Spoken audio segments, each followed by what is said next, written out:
KFI Bo Kelly live everywhere on the iHeartRadio app. You know that it's really bad out there on the freeway, so just slow down. Or you have no choice in the matter because the traffic is so heavy. If you were listening to Tim Conway Jr. earlier, you know it's really bad out there. Just sit back, relax. I wouldn't say have a drink, especially if you're driving, but enjoy the next 3 hours of Later with Mo Kelly. We have a great show for you. Michael Bunks is going to join us and talk about the latest with the LA City Council and how they are working, or maybe they've paused in trying to give a pay raise to hospitality workers. And did you hear Advance Auto Parts is closing all of its stores? Like all. We'll get into that and so much more. And let me just say, yesterday was Tawala Sharp's birthday. He gave us a birthday gift, oddly enough, with his fantastic gumbo. And I'm not even a big seafood fan. So for me to tell you that it was on hit, it was the bomb, it was on fleek. I don't know what the kids say today. Something like that. Just know that I'm telling you the truth. I mean that sincerely. I like all those. I don't know what the kids say exactly, but all those sound appropriate. I know that it had crab in it. I know it had some sort of sausage in it. Yes. I know it had all sorts of special spices and seasonings that you probably won't tell us, but you did say you cooked it differently this year as opposed to previous years. Yes, this year I actually was able to take a little more time in the prep and the cooking. Like this was a 3-hour pot of gumbo. And 3 hours, wow. Yeah, and I put a lot into it, and I doubled up on the ingredients from last year to this year. So I think this year's mix, this is the right blend. This is what really, really hit. How often do you cook usually? I cook every weekend. Like Sundays is a day that I cook, so I'm always like cooking something either, for the kids or for meal prepping for the week. So I like cooking. I wish I could bake. Baking is such an exact You do fine, science. but you enter the baking contest every year. I do, and that's literally just for bragging rights and because I love the competition. I love the thrill of your Chateau Les Mots bake-off, just the ish talking. All of that is just, it hypes me up, but man, like there's such an exact science to baking, wherein when you're cooking, it's about, cooking to taste and flavoring and making it right. Baking, you don't get it right. You don't get those ingredients right. When it comes out the oven, it's going to look like trash or it tastes like trash. Would your kids say that you or your ex-wife, your co-parent, is a better cook? Ooh, I don't know. We have entirely different styles of cooking. I'm going to have to ask them.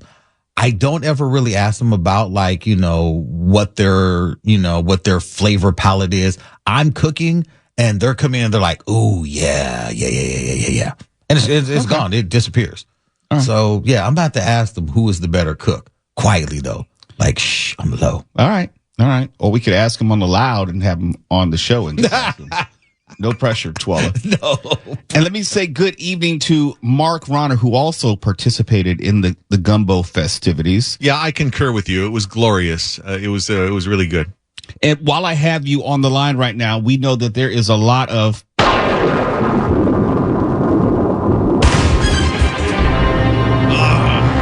headed our way. Oh, yes. Thank you for that. Yeah. Do they know how many inches are coming this way? Careful how you ask me things. Hey. And we're off. There's a good chance of rain tomorrow night and a near certainty of it Saturday, and the chance of it lasts all the way into mid next week. Well, I guess I'm not going to get my car washed tomorrow as I usually do on a Friday. What would be the point? It would serve no purpose except wasting money. I can tell you, having lived in Seattle for a good long time before I moved to LA, I never washed my car once. Let me ask to all of this. Now, you were in Erie, and I know with the snow and the rock salt, did you even try to wash your car?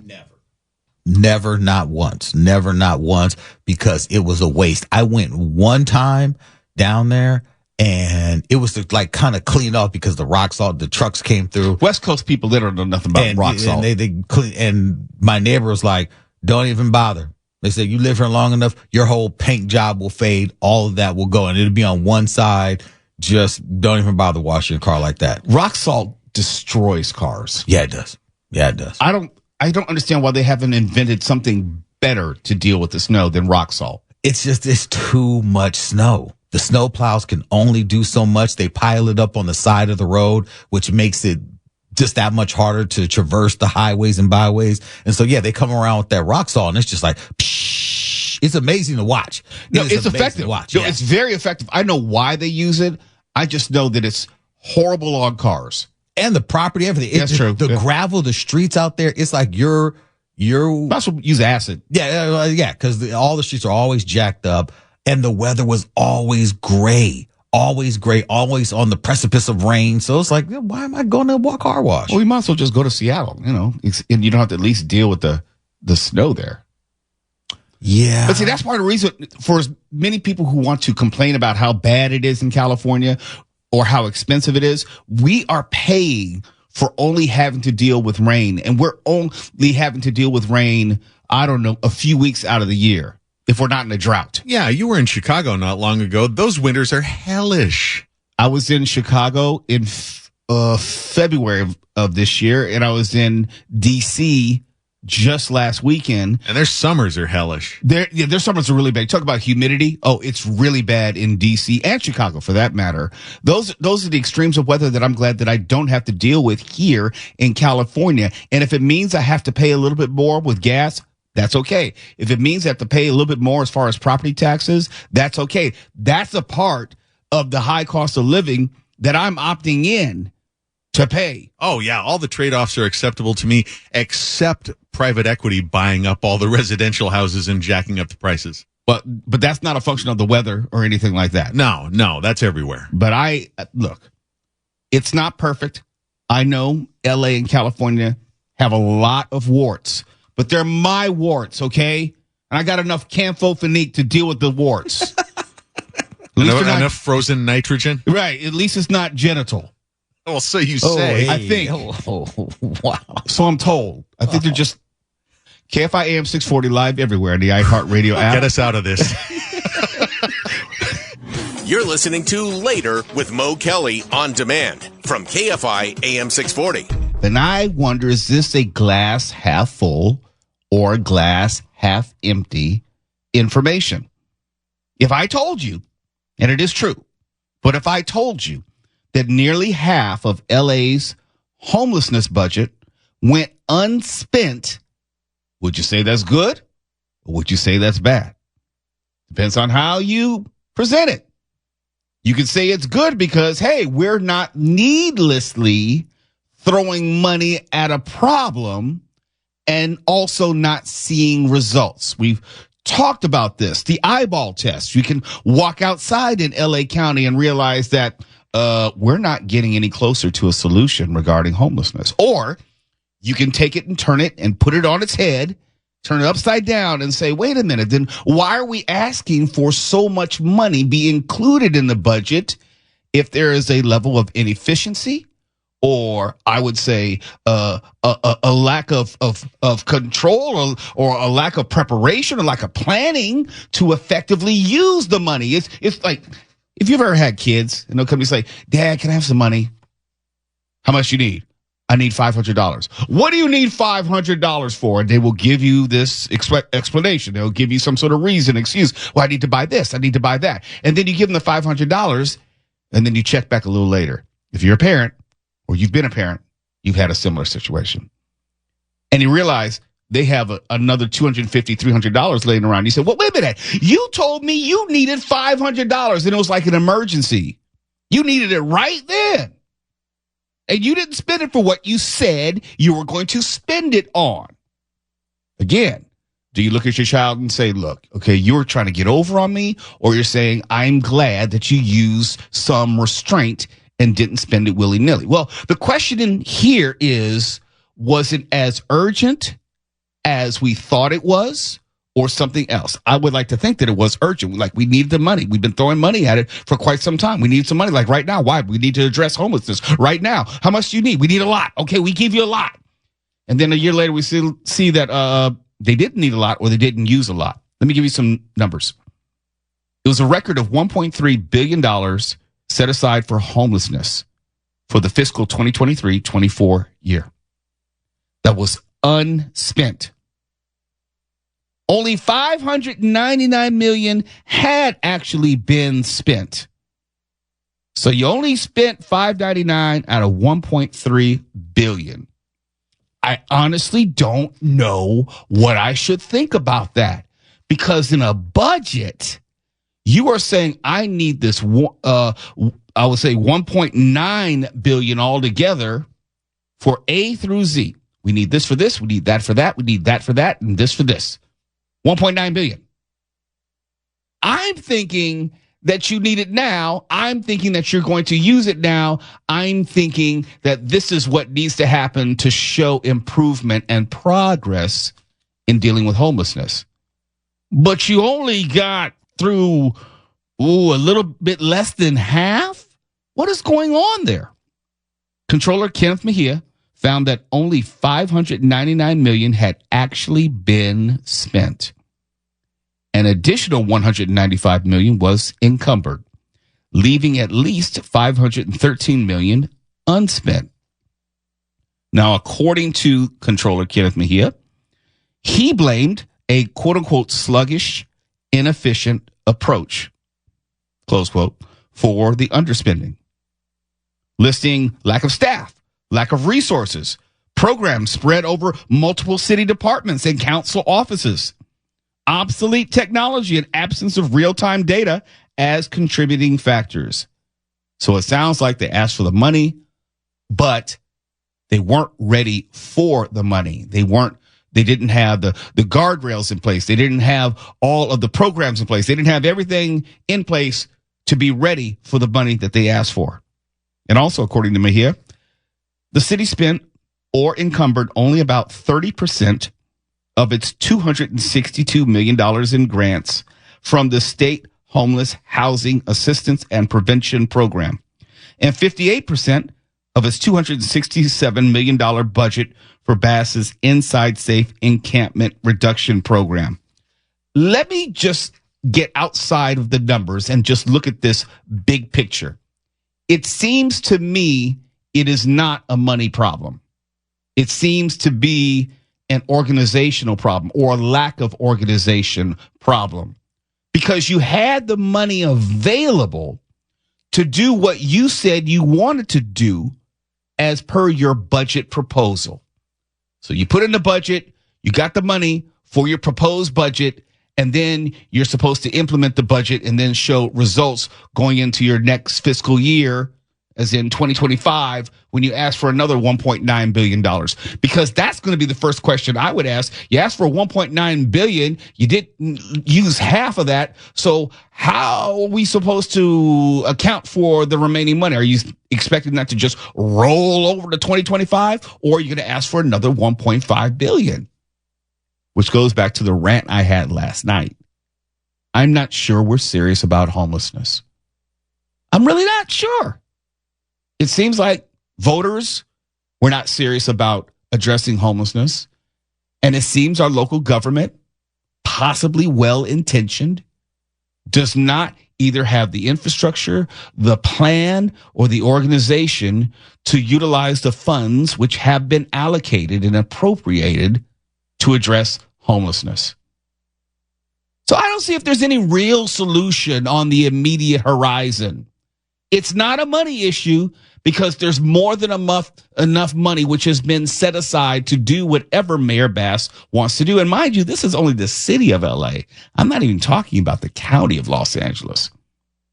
Los Angeles City is only a portion of the homelessness problem that you and I see. I live in unincorporated Los Angeles, means not LA City, but the county of LA, even though my address says LA. I know it's complicated, but when I call the police or 911, I get LA County Sheriff's Department, not LA Police Department. So my services are governed by LA County. This doesn't even apply to me. We're only talking about just a sliver of Los Angeles, LA City, not the county.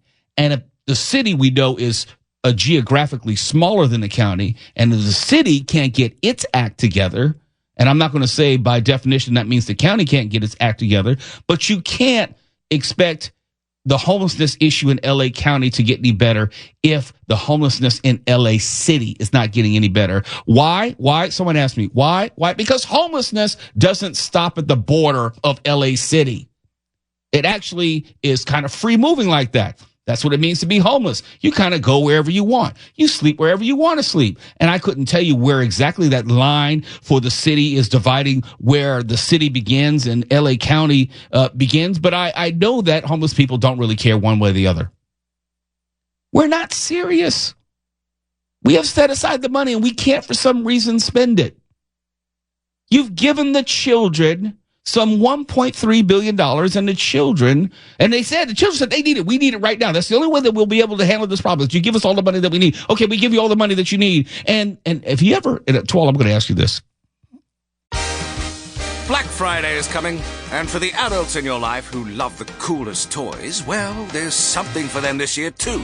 Bartesian is the premier craft cocktail maker that automatically makes more than 60 seasonal and classic cocktails, each in under 30 seconds at the push of a button. And right now, Bartesian is having a huge site-wide sale. You can get $100 off any cocktail maker or cocktail maker bundle when you spend $400 or more. So, if the cocktail lover in your life has been good this year, or the right kind of bad, get them Bartesian. At the push of a button, make bar-quality cosmopolitans, martinis, Manhattans, and more. All in just 30 seconds. All for $100 off. Amazing toys aren't just for kids.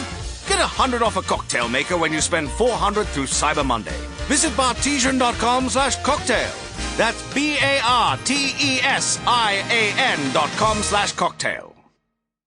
Have your kids ever asked you for money because they said they needed it right then, like to buy a book for class, or they're supposed to buy this for school, or they need to buy this computer because they're saying it has to be done now, right? There's it's an immediate thing that just, you got to do it right now. It's an emergency. It's an emergency. And you give them the money, and then you come back a few weeks later and you say, where's the computer you said that you needed to buy? I thought you needed this, I thought you needed to buy this particular book because you needed it for class and it was a ancillary text. You couldn't do the project without the book. Has that ever happened to you? Yes. Yes, it has. And you know what happens when I come back later and I say, what happened to this need? It's always, well, no, because I thought, and then when I was told, and then so when I got it, but then it turns out we don't need it till like the 11th a whole lot of day of Neverwary, and what had happened was yes. I'm like, where's the money? Oh, yeah. See, that's what it feels like to me, because you asked for all this money. And not only are we not getting the result that we asked for, we can't get any clarity on why you can't even use the money that you asked for.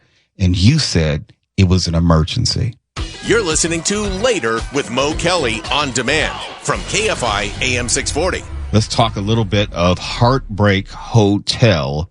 If you didn't know, there has been a fight afoot. We talked about it earlier this week about how the LA City Council was trying to propose a wage increase for hotel and hospitality workers. Well, that vote was postponed yesterday, and because hotel owners came forward and they threatened to pull out of a deal to provide tens of thousands of rooms during the 2028 Olympics if this pay increase was approved, saying it would decimate their bottom line. And joining us right now to give us a little more context and maybe just some more insight is KFI's own Michael Monks, who's been on this. Michael, how you doing this evening?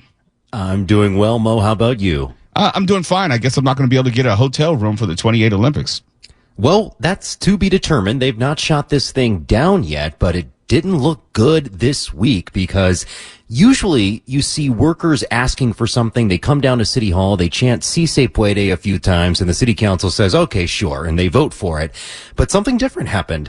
And this City Council stood up and asked a lot of questions about the potential economic impact locally beyond the hotels, beyond the airport concessionaires. and also about those businesses themselves. Would they be able to survive this type of increase? Because this is a minimum wage request that would mandate some workers at airports, some workers at hotels be paid a minimum of $25 an hour starting next year, and then it would go up incrementally until the Olympics in 2028 when it reaches $30 an hour. If the past is prologue and the workers do not get what they're asking for or some approximation of it, if the past is prologue, that says to me they will threaten and maybe go with that threat to go on strike ahead of, let's say, the World Cup or, depending on the timing, the Olympics. Has there been any type of discussion of that? Well, this is a union town, and some of these workers may not necessarily be represented by a union. Some are. We heard a lot from smaller hotel operators whose workers are more than likely not represented by one of the more vocal service workers unions here in the area. And basically what they said, if you force us to pay these employees that much, we won't be operating. So whether it's a situation where there aren't workers available, or a situation where there aren't hotels available, there's a storm brewing ahead of the Olympics. And this isn't the only problem the city and the region are facing ahead of the Olympics. They've got transportation issues to consider. They've got infrastructure issues to consider. And as of now, this city is very well behind the eight ball when it comes to being prepared for the 2028 games. I don't know. We'll put it this way. I don't expect you to know the answer to this question because it hasn't been made plain to me. We have to distinguish between smaller hotel operators and franchise and larger hotels. We don't know the exact workers involved unless you have some information. I don't. And I was asking the question, I don't know if this includes the bartenders. I don't know if it includes the hotel housekeeping. I don't know if it includes the valet. Do we know specifically what hotel workers or class of employees we're dealing with? We do, and it is most of them. And what the regulation would relate to is basically if you're a hotel operator, the number of rooms that you operate, and that is like several dozen. So if you're a bed and breakfast operator, this isn't going to apply to you. If you own one small hotel in Hollywood, this isn't going to apply to you. But if you own 3 or 4 small hotels, it starts to add up, and then it does apply to you. And it also applies to those vendors that you see at LAX, depending on the number of employees that they have. And so one of the main questions that came up at City Hall, and it's directly related to this number of employees, is, look, the tourism industry in this region has not fully recovered from the pandemic. Mm-hmm. What does it look like compared to the numbers in 2019? And we're just not back there yet. And so the questions that were raised by city council members were directly related to how can we expect these businesses to be able to cover these costs when their revenues are still down? The tourism is creeping back up. It is recovering, but it has not fully recovered. One proposal that was made by City Councilman John Lee, who represents part of the Valley, he says, look, yeah, I'm in favor of this, but let's put a clause in there. We will make this go into effect 6 months after it is verified by economic data that we have gone back to the numbers that we saw in 2019. So several amendments were made to try to either delay this or put some caveats on it. And ultimately the council decided to table it, and they'll bring it back to the floor on December 11th. I asked you earlier in this conversation, what might hotel and hospitality workers do if they don't get their way? And we all know that probably looks like a strike. But when I opened this conversation, I said that hotel owners may pull out of a deal to provide tens of thousands of rooms during the 2028 Olympics if this pay increase was approved. What does that mean as far as you can glean? How can the hotel workers pull out? Are they not going to provide rooms for the Olympics? It seems like they would be shooting themselves in their own foot. Yeah, it's still several years off so they can get this worked out. But I mean, when you have an event like the Olympics, which is going to bring a huge crowd from all around the world, you're going to want to cash in on that. And really, that's what the workers are saying. They're like, look, this is a big deal. There's going to be a lot of business here, both at the airport and in hospitality. We should get our share of that because we're going to be working our fingers to the bone. But it's also a temporary event. There's certainly a big build up to it that will bring some traffic in. There'll be a little bit after that, perhaps. and maybe the economy, the tourism economy is fully recovered by 2028 and they're as busy as they used to be. But what does that mean long term? When the Olympics go away, Right. Is it the same level of business? Is it the same amount of revenue? Or are these hotel operators going to be struggling and the workers will lose their jobs anyway? Well, we have a few years before we have to deal with all these issues, but some of them we're going to have to deal with them before we get to 2028. Those years are going to go by fast with the significant investments that the city needs to be making, and we're going to be keeping an eye on it. Michael Monks, thank you so much for broadcasting tonight from downtown iHeartRadio. Always a pleasure from the Fashion District headquarters. It's Later with Mo Kelly, KFI AM 640. We're live. It's an inside joke. We'll tell you about it sometime. We're live everywhere in the iHeartRadio app. And when we come back, we'll tell you about how Advance Auto Parts is closing like all their stores. Black Friday is coming, and for the adults in your life who love the coolest toys, well, there's something for them this year too.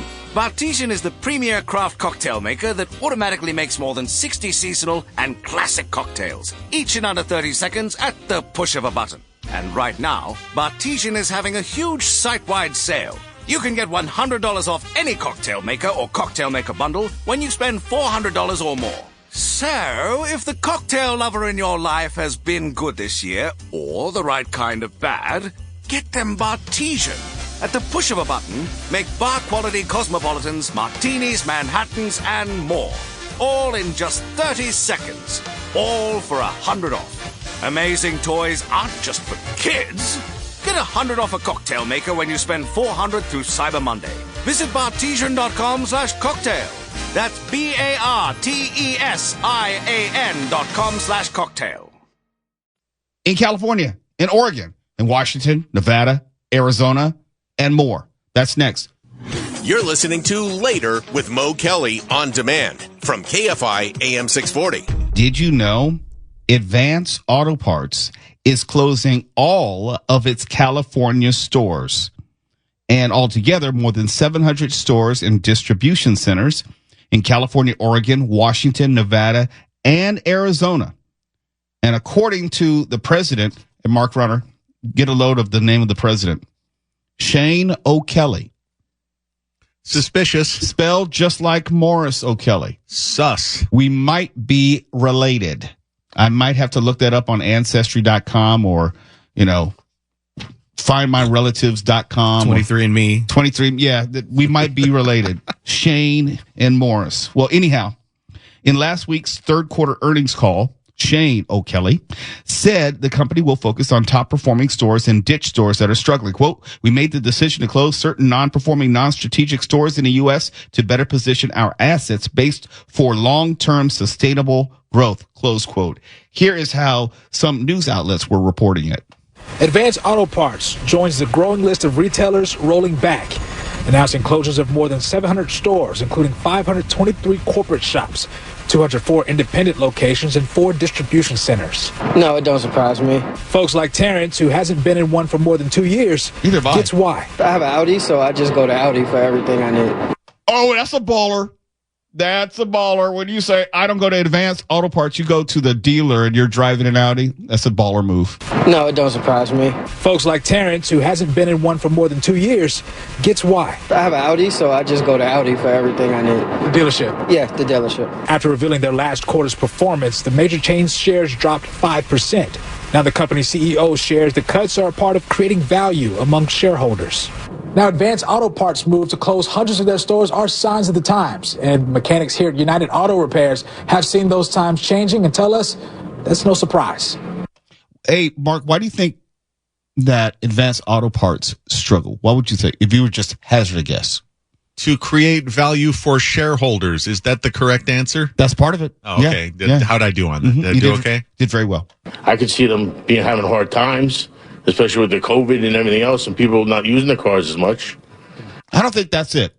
I don't think it's car usage. I could see them having hard times, especially with the COVID and everything else, and people not using their cars as much, and they're not breaking down as much. And like I said, a lot of people bought new cars. The father-son mechanic duo shares those new cars comes with lengthy warranties.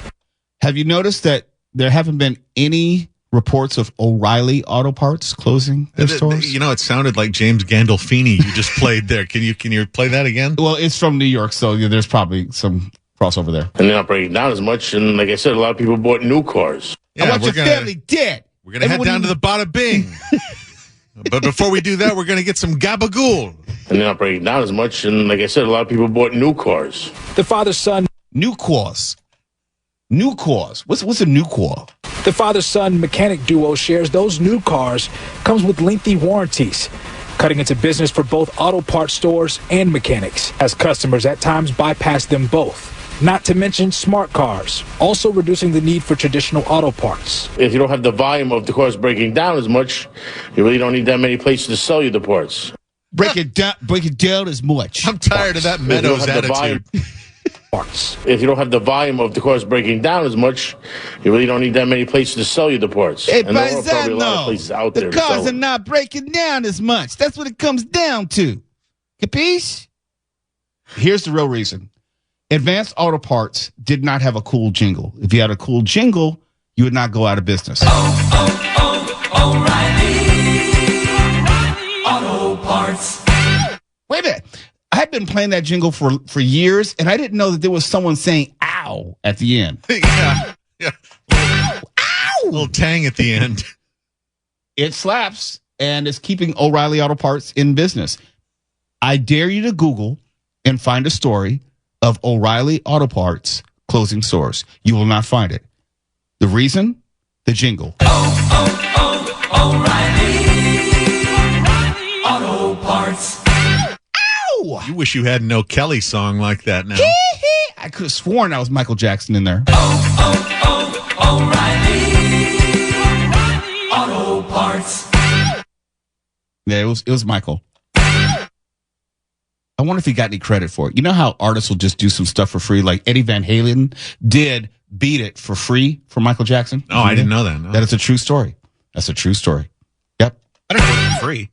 Did it for free. In fact, one of the Van Halen members, it might have been his brother, was angry at Eddie Van Halen, and it was a story recently, for doing that for free and also going on a pop/R&B record.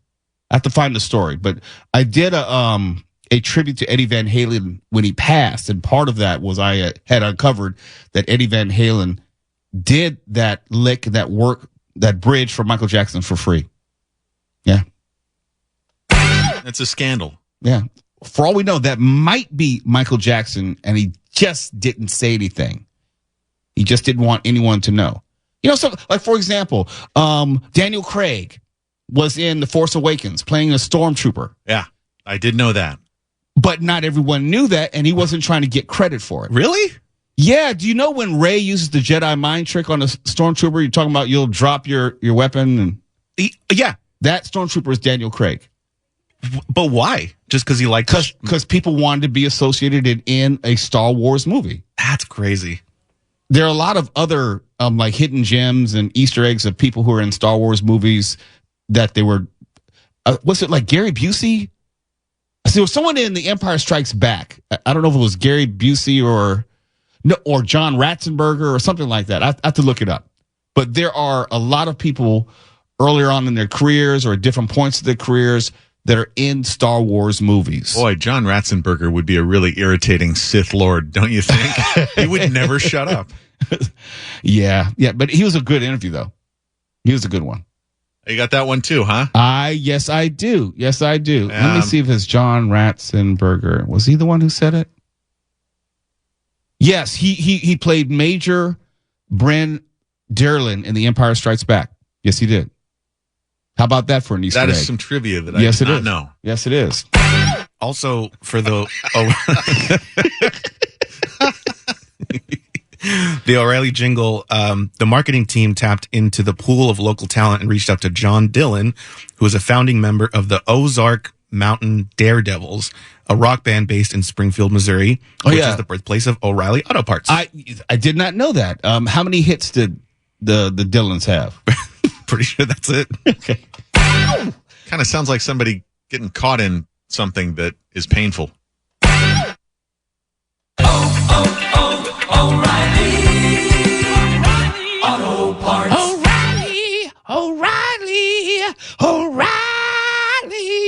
Sound like Creedence Clearwater Revival. O'Reilly